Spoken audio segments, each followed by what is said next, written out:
இன்னைக்கு ஒரு அருமையான நாள் பக்ரீத்து. 7 மணிக்கு தொழுகனா எங்க பாப்பா 5 மணிக்கு என்ன எழுப்பி விட்டுருது. ஒரே கஷ்டமா இருக்கப்பா. எந்திரிச்சு பழுத்தாச்சு குளிச்சு ரெடி ஆயிட்டு இதா மகளே நம்ம பக்ரீத் அவுட்ஃபிட் எப்படி அப்படியே நேரா கிச்சனுக்குள்ள போனா ஆட்டு மூளை பாத்துவோங்க. ஆட்டுக்கறி தான் நமக்கு இன்னைக்கு. அப்படியே அங்க இருந்து நம்ம டார்லிங் எடுக்க கிளம்பிட்டேன். டீலாம் நான் அவ்வளவு உடுத்ததே இல்ல. ரைட்டு அவராம இருந்தா ரைட்டு. அப்படியே போய் நம்ம டார்லிங் எடுத்துட்டு என் பெற்றோர்களை போய் பிக்கப் பண்ணிட்டு ஸ்ட்ரெயிட்டா பள்ளிக்கு போய் தொழுதுட்டு வீட்டுக்கு வந்தோடனே எங்க அம்மா புரோட்டா போட்டு எங்க அம்மா கொஞ்சம் புரோட்டா அடிச்சு கொடுத்துட்டு மக்களே நம்ம ஒழுக்கத்துல இருக்கனால நமக்கு புரோட்டா கிடையாது. நமக்கு எப்பவுமே பாலாடையும் பீஃபும் தான். அதே மாதிரி பாலாடையும் இங்க பீஃப் இருக்கு. அதை நல்லா சாப்பிட்டுட்டு எங்க அம்மா வந்து வாழ நீ ஒழுக்கத்துல இருக்கனால என்னையே சக்காம உனக்கு பிரியாணி பண்ணி தரேன் அப்படின்னாங்க. ஆஹா இது நல்லா இருக்க. பிரியாணி ரெடி ஆயிட்டு இருக்க கேப்ல நம்ம ஒரு தெய்வ குழந்தைய அடிச்சுட்டு பிரியாணி ரெடி ஆயிட்டு அதை ஜம்முன்னு சாப்பிட்டாச்சு.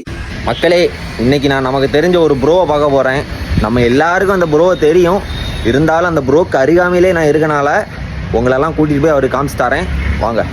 நமக்கு எப்போவாச்சும் டிப்ரிசியேஷனா இருந்தா ப்ரோ கிட்ட உடனே ஓடி போயிடுவேன். அவரு நிறைய கருத்து சொல்லுவாரு. அவர் சொன்ன ஒரு கருத்துல தான் நான் இப்போ இந்த வீடியோஸ் எல்லாம் போட்டுக்கிட்டு இருக்கேன். அவர் தான் எனக்கு மோட்டிவேஷன் தந்தாரு. போடுறா நீ பாத்துக்கலான்ட்டு. 100 நாள் ஒழுக்கமா இருக்கிறதுல இன்னைக்கு என்ன நாள்? இன்னைக்கு 34. மக்களே ப்ரோ இருக்க இடத்துக்கு வந்துட்டோம். சிறிது நேரம் காமிச்சு தரேன். இவருதான் நம்ம ப்ரோ. எப்படி ஐயா ஜம்முன்னு இருக்காரா? எவ்வளவுதான் டிப்ரிசியேஷன் வரட்டும் ஐயா கல்லாட்டும் நிப்பாரு. இவரு நம்ம ஐயா. பக்கத்திலே இப்பதான் புதுசா கிளாஸ் பிரிட்ஜ் கட்டியிருக்காங்க. இதுக்கு போகணும்னு பாத்துக்கிட்டு இருக்கேன். ஆளு கதை நடக்க மாட்டேங்குது. நம்ம ப்ரோ என்ன சொல்லியிருக்காரு?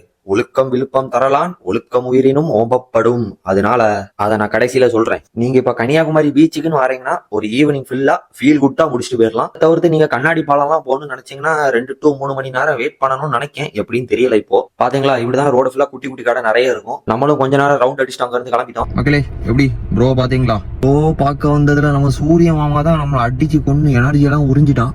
பேடா இருக்கான் சூரிய மாமா. இங்க வீட்டுக்கு போய் இன்னொரு தெய்வ குழந்தை குடிச்சாதான் அப்பாடா அப்படின்ட்டு இருக்கும். வாங்க வீட்டுக்கு போவோம்.